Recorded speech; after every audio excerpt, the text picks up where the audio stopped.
आपको बता दें कि जयपुर एकल पट्टा प्रकरण को लेकर बड़ी खबर है जयपुर से। राज्य सरकार मामले में कराएगी नए सिरे से जांच। राजस्थान हाईकोर्ट में प्रार्थना पत्र पेश करने की मांग की गई है। नए सिरे से जांच को लेकर प्रार्थना पत्र दायर किया गया है। हाईकोर्ट में दायर प्रार्थना पत्र में राज्य सरकार ने कहा, ट्रायल कोर्ट के समक्ष दायर क्लोजर रिपोर्ट अधूरी और दोषपूर्ण है, जिसके आधार पर शांति धारीवाल और अन्य को बरी किया गया है। अतिरिक्त महाधिवक्ता शिव मंगल शर्मा और अनुराग शर्मा के जरिए ये प्रार्थना पत्र पेश किया गया।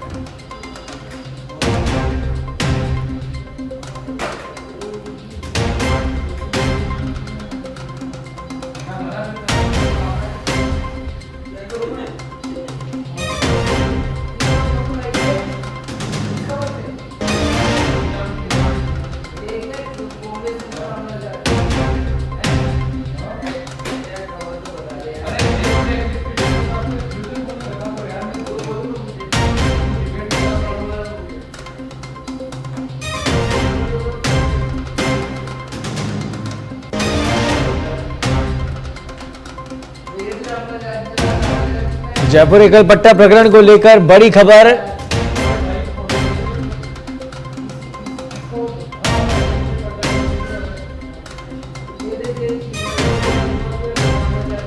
आपको बता दें कि राज्य सरकार मामले में नए सिरे से जांच कराएगी। राजस्थान हाईकोर्ट में प्रार्थना पत्र पेश कर इसकी मांग की गई है।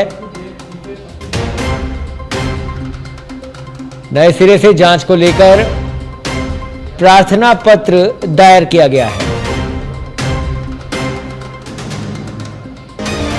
ट्रायल कोर्ट के समक्ष मामला दायर, जिसके आधार पर शांति धारीवाल और अन्य को बरी किया गया है। अब उस पूरे प्रकरण की, एकल पट्टा प्रकरण की नए सिरे से जांच होने वाली है।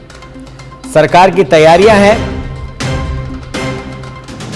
और अधिक जानकारी के लिए हमारे साथ जुड़ गए हमारे संवाददाता निजाम कंटालिया। निजाम, एकल पट्टा प्रकरण जहां शांति धारीवाल को बरी किया गया था और अब राज्य सरकार का मानस बन गया है, मामले में नए सिरे से जांच की खबरें सामने आ रही है, क्या कुछ अपडेट?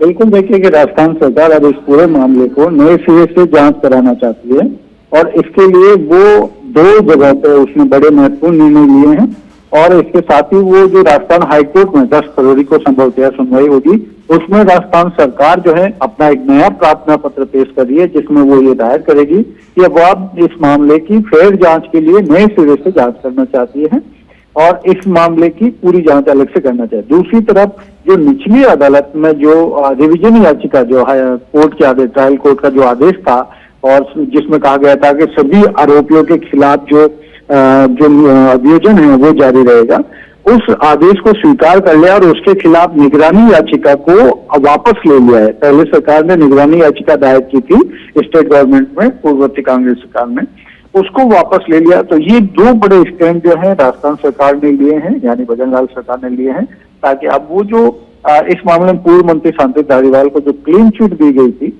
उसको एक तरह से एडवर्स यू टर्न लिया था अब भजनलाल सरकार ने, और यू टर्न लेने के बाद अब चूंकि हाईकोर्ट में इस मामले पर सुनवाई होनी है, सुप्रीम कोर्ट में भी पहले अपना फाइल किया था और राजस्थान सरकार ने कहा था कि वो इस मामले में जो है जो क्लीन चिट दी गई है वो गलत है और दोषपूर्ण है, उसको वापस लेते हुए तब सुप्रीम कोर्ट ने कहा था कि आप पहले राजस्थान हाईकोर्ट जाइए। अब हाईकोर्ट में 10 फरवरी को संभवतः सुनवाई हो सकती है। ठीक है, बहुत बहुत धन्यवाद इस तमाम जानकारी के लिए निजाम।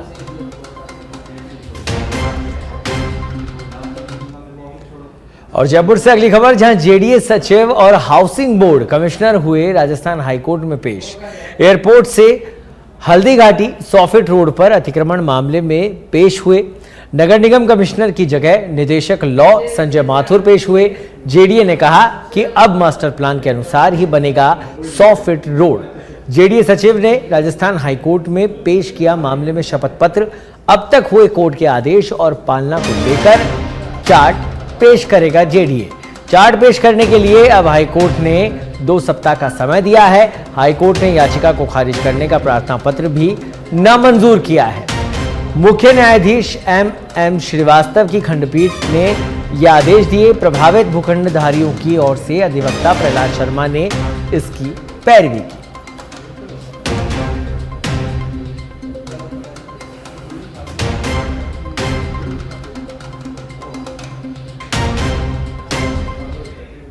वन स्टेट वन इलेक्शन को लेकर प्रदेश में सियासत गरमा रही है। कल पंचायती राज के सरपंचों की ओर से सीएम भजनलाल शर्मा के अभिनंदन कार्यक्रम में सरपंचों ने एक और जहां प्रशासक नियुक्त किए जाने पर आभार जताया, वहीं सीएम भजनलाल शर्मा ने भी भरोसा जताया है कि पंचायत राज को मजबूत करने के लिए सरकार हर संभव कदम बढ़ाएगी। इसको लेकर सत्ता पक्ष और विपक्ष में जबरदस्त बयानबाजी हो रही है। पंचायत राज को मजबूत करने और सियासी बयानबाजी पर कैबिनेट मंत्री सुमित गोदारा से बात की हमारे पॉलिटिकल एडिटर लाल सिंह फौसार ने। वन इलेक्शन वन स्टेट को लेकर भजनलाल सरकार लगातार काम कर रही है, लेकिन अगर हम बात करें विधानसभा की तो इसको लेकर विपक्ष ने हंगामा बरपाया है। खासकर जिलों को खत्म करने के मामले को लेकर आज सदन में गतिरोध हुआ। हालांकि स्पीकर की व्यवस्था के बाद ये गतिरोध थम जरूर गया है, लेकिन इस पर सियासत अभी भी जारी है। मेरे साथ मंत्री सुमित गोदारा है, उनसे बात करते हैं। मंत्री जी, आपने आज भी देखा जो तस्वीर आपने विपक्षी देखी, किस तरह बार बार जो जिले खत्म होने के मामले को लेकर बहस को लेकर सदन में गतिरोध हुआ, आपका क्या मानना है इसको लेकर? क्योंकि विपक्ष ये कह रहा है कि आप अगर चर्चा क्यों नहीं करा रहे हो, क्यों भाग रहे हो? देखिए, सबसे पहली बात तो गतिरोध कोई नहीं हुआ, 1 सेकंड का थोड़ी सी क्षणिक का हुआ था, क्योंकि गतिरोध इसलिए नहीं हो रहा क्योंकि कांग्रेस खेमों में बंटी हुई है और लोग कहते हैं चार, मुझे तो 6-7 खेमे वहां नजर आ रहे हैं और सब कोई बोलता ही नहीं है, एक बोलता है तो बाकी चुप हो जाते हैं। तो खेमों में बंटी हुई कांग्रेस है और कहीं उत्साह नहीं है। और जिस तरह हरियाणा का और महाराष्ट्र का नतीजा आया और दिल्ली का नतीजा आने वाला है, उससे कांग्रेस इतनी निरुत्साहित हो गई है। उनकी बॉडी लैंग्वेज से ही लग रहा है कि उन्होंने 2028 की हार अभी से ही मान ली है। उनको लग रहा है कि हम कुछ कर नहीं पाएंगे। और दूसरी बात, आपने जो पंचायत राज की बात रखी, तो देखिए हमें बड़ा गर्व है कि हम उस भारतीय जनता पार्टी के सिपाही हैं जहां साधारण से साधारण कार्यकर्ता किसी ऊंचाइयों को छू सकता है। और उसी का जीता जागता उदाहरण है हमारे मुख्यमंत्री श्री भजनलाल शर्मा जी, जो कि खुद एक सरपंच है, आज राजस्थान के मुख्यमंत्री तक पहुंचे। और न सिर्फ मुख्यमंत्री तक पहुंचे हैं, बल्कि उनका यह प्रयास है ग्रामीण में पंचायत राज हमारी संस्थाएं मजबूत होए, न सिर्फ आर्थिक रूप से, सामाजिक रूप से, बल्कि क्षेत्र में ऐसे विकास के कार्य कराए जिससे हमारे गांव आगे बढ़ सकें। हालांकि कल मैं कार्यक्रम में था जिसमें अभिनंदन समारोह आयोजित किया, तमाम सरपंच आए थे, उन्होंने साधुवाद आपकी सरकार को दिया, मुख्यमंत्री भजनलाल शर्मा को दिया। और एक सबसे बड़ी बात ये थी क्योंकि खुद वो सरपंच रहे और इस सफर को तय करके सीएम बने। लेकिन जो वन स्टेट वन इलेक्शन के काम को लेकर जो आगे बढ़ रहे हैं, इस माध्यम से आप कैसे पंचायत राज व्यवस्था को मजबूत करोगे? देखिए, पहले भी यही होते थे। पहले भी आप ये देखिए, पंचायत राज के चुनाव सारे साथ ही होते थे। उस पर एक तो सरकार का खर्चा कम होता है और दूसरा जनता एक ही दिन में फारिग होती है और देखो उससे संस्थाएं मजबूत भी होती है। और उसमें जो राजनीति में आजकल प्रलोभन का प्रचलन चला है, उस पर भी रोक लगती है। और आप ये देखिए ना कि भारतीय जनता पार्टी ने, अब डोटासरा जी बात रखे हैं पंचायत राज संस्थाओं की, अरे डोटासरा जी, आप पिछली सरकार में कांग्रेस कार्यकाल में आपने पंचायत राज के चुनाव 3 साल तक चलाए, जो कि पहले साल में 2020 में हो जाने चाहिए थे, उसे आपने 3 साल तक चलाते रहे अनेक चरणों में। वो इसीलिए कि ताकि आपको लाभ मिल सके, पर आपने कहीं ये नहीं देखा आपकी वजह से पंचायत राज संस्थाएं, पंचायत राज चरमा चुका आपकी वजह से, उन कार्यों की वजह से। हमारी भारतीय जनता पार्टी का आप देखिए, चाहे भैरव सिंह जी शेखावत साहब के टाइम देखिए, चाहे पंचायत राज के चुनाव हो, चाहे जिला परिषद के चुनाव हो, 1995 में चुनाव कराए गए, पंचायतों का पुनर्गठन किया गया और ऐसा ही 2015 में तत्कालीन मुख्यमंत्री श्रीमती वसुंधरा दीदी द्वारा पुनर्गठन किया गया। तो ग्रामीण पंचायत राज को उसकी एक स्टेटस मजबूत रहे, उसके लिए हमेशा भारतीय जनता पार्टी, नींव तो मजबूत है ही, साथ में उनकी रीढ़ भी मजबूत रहे, उसके लिए हमेशा भारतीय जनता पार्टी कार्य करती रही है। डोटासरा कहना है कि आप एक साथ चुनाव नहीं करा पाओगे, बल्कि आप पंचायत राज व्यवस्था को कमजोर कर रहे हो। देखिए, ये तो प्रश्न उनसे पूछोगे साहब, पंचायत राज संस्थाओं को किसने कमजोर किया? मैंने जैसे पूर्व में कहा, 3 साल तक उन्होंने चुनाव ही नहीं कराए। जिस व्यक्ति ने चुनाव नहीं कराए वो हमसे क्या प्रश्न पूछ रहे हैं? हम तो चुनाव कराने की बात रख रहे हैं, उन्होंने तो चुनाव 3 साल तक टालते रहे। तो उससे कितना नुकसान आज हुआ उसमें आप ये देखिए। उस समय ग्राम सेवक के बदौलत ना विकास के कार्य हो सके, सरकारी पैसे का सही उपयोग हो नहीं सका, कितना प्रदेश को नुकसान है उसकी आज हम कल्पना ही नहीं कर सकते। उसके जिम्मेवार कांग्रेस और डोटासरा और अशोक गहलोत उसके जिम्मेवार। राजस्थान की जनता जानना चाहती है कितनी आप इसको लेकर संकल्पबद्ध और कितनी आपकी तैयारी है कि वन स्टेट वन इलेक्शन के तहत पंचायत राज के चुनाव होंगे? देखिए, मैं कहूँ अभी हमारी कमेटी बनी है, उस कमेटी की रिपोर्ट आई है, उसके बाद आपके आगे बिल्कुल जरूर रखेंगे। पर ये मैं जरूर, जिस तरह से हमारे माननीय मुख्यमंत्री की कार्य प्रणाली कार्यशैली है कि हर कार्य को उन्होंने जिस प्रगाढ़ता से और माइक्रो मॉनिटरिंग के द्वारा किया गया है, मैं आपको विश्वास दिलाता हूँ शानदार ये कार्य होगा, जिसे राजस्थान का जो चुनाव होगा पूरे भारत उसका अनुसरण करेगा, पूरे भारत में उसका उदाहरण पेश किया जाएगा। धन्यवाद। ये थे मंत्री सुमित गोदारा, जिनका कहना है कि वन स्टेट वन इलेक्शन के लक्ष्य को लेकर भजनलाल सरकार गंभीर है।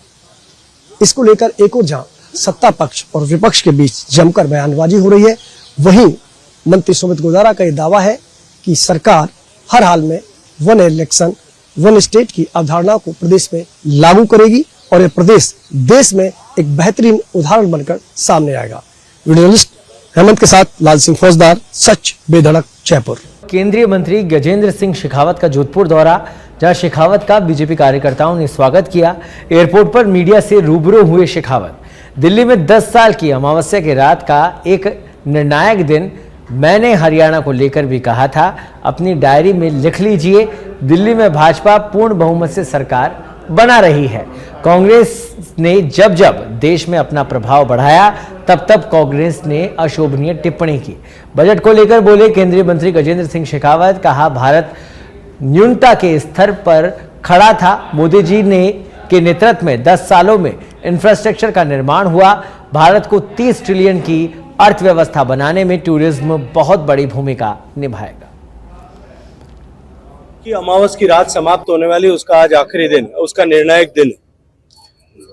और मैं पूरी जिम्मेदारी से आपको यहाँ खड़े होकर के कह रहा हूँ, जैसे मैंने हरियाणा के चुनाव से पहले आपको कहा था और महाराष्ट्र के चुनाव पे भी इसी जगह खड़े होकर के कहा था, और वापस याद दिला के कह रहा हूँ, जिस दिन हरियाणा के चुनाव के मतदान के बाद आया था तब आप लोगों ने मुझसे पहले आए हुए यात्री द्वारा दिए गए जवाब के आधार पर कहा था कि भारतीय जनता पार्टी की अब उल्टी गिनती शुरू हुई है, और पता नहीं उसके बाद में क्या क्या कहा था उन्होंने।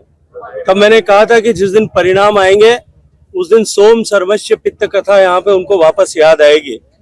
देश की जनता ने झूठे नैरेटिव के आधार पर चुनावों को नकार दिया। 10 साल की अमावस की रात समाप्त होने वाली, उसका आज आखिरी दिन, उसका निर्णायक दिन है। और मैं पूरी जिम्मेदारी से जवाई बांध में सिंचाई के लिए अंतिम व चौथी पान का पानी कल से नहर में छोड़ा जाएगा।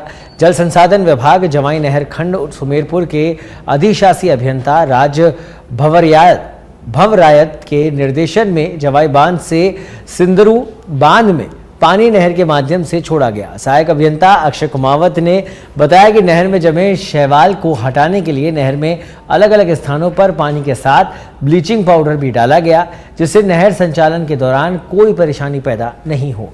उन्होंने बताया कि गुरुवार को दोपहर बाद सिंचाई के लिए पानी छोड़ा जाएगा।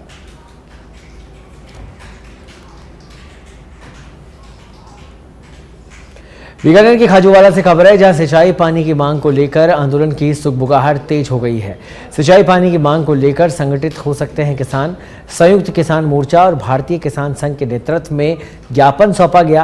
पूर्व में अनूपगढ़, घड़साना, रावला मुख्यालयों पर सौंपे जा चुके हैं ज्ञापन। सिंचाई पानी की मांग को लेकर किसान प्रदर्शन कर रहे हैं। किसान एक अतिरिक्त सिंचाई पानी की मांग कर रहे हैं। आगामी 10 फरवरी को घड़साना उपखंड कार्यालय का किसान घेराव भी करेंगे। 3-4 दिन से संयुक्त किसान मोर्चा के नेतृत्व में अनूपगढ़ शाखा के किसानों की, प्रथम चरण के किसानों की लगातार मीटिंग हो रही है। कल भी घड़साना, रावला और इस क्षेत्र के अंदर किसानों के संगठनों ने ज्ञापन दिए हैं कि जो हमारे इस जो आड़ी की फसल है, इसके लिए अतिरिक्त 2 पानी नहीं दिए गए तो ये दोनों फसलें, तीनों जो हमारी सरसों, चना, गेहूं की फसल है, वो बिल्कुल बर्बाद हो जाएगी, क्योंकि तापमान जो है वो पहले से ही बहुत ज्यादा है यहाँ, और फसलों के पकाव की बिल्कुल ही संभावना नहीं है। तो हालात ये हो जाए कि यहाँ हमारे पशु को पीने का पानी नहीं रहेगा, पशुओं के मरने की समस्या आ जाएगी, बच्चों को खाना देने के लिए अन्न का उत्पादन नहीं होगा। इस बात को लेकर किसान बहुत भारी चिंतित हैं और लगातार प्रथम चरण के किसान 2 दिन से इस बात के लिए ज्ञापन दे रहे हैं। और हमारा भी आज उपखंड कार्यालय अधिकारी को मुख्यमंत्री डिग जिले के पहाड़ी से खबर है, जहां पहाड़ी में ओवरलोड माफिया ने करवाया पुलिस पर हमला। आपको बता दें कि हमला और पथराव की घटना में 2 पुलिसकर्मी चोटिल हुए। पहाड़ी डीएसपी गिरिराज सिंह मीणा की गाड़ी को क्षतिग्रस्त किया गया। घटना के बाद पुलिस ने 28 लोगों के खिलाफ मामला दर्ज किया है। 6 हमलावर लोगों को पहाड़ी पुलिस ने गिरफ्तार किया। ओवरलोड डंपर को पकड़कर थाने ले जाते समय ये घटना हुई थी। ग्रामीणों ने पुलिस पर हमला कर ओवरलोड डंपर को छुड़ाने की कोशिश की थी। पहाड़ी थाना क्षेत्र के गांव सतवाड़ी की ये घटना है।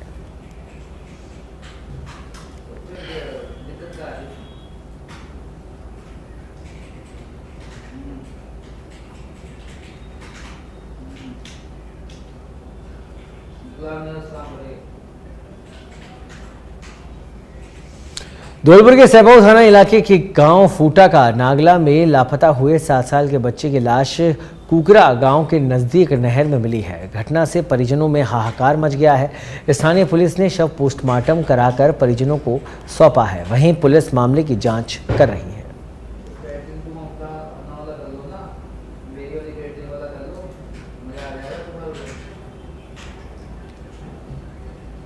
श्रीगंगानगर से बड़ी खबर है, जहां अवैध हथियारों के खिलाफ सूरतगढ़ सिटी पुलिस की सर्जिकल स्ट्राइक। 2 अवैध पिस्तौल सहित 2 युवक गिरफ्तार किए गए। सिटी पुलिस ने दोनों युवकों के कब्जे से 315 बोर और 12 बोर पिस्तौल जब्त की है। सूरतगढ़ के सिटी थाना के सहायक उप निरीक्षक ताराचंद गोदारा ने कार्रवाई की।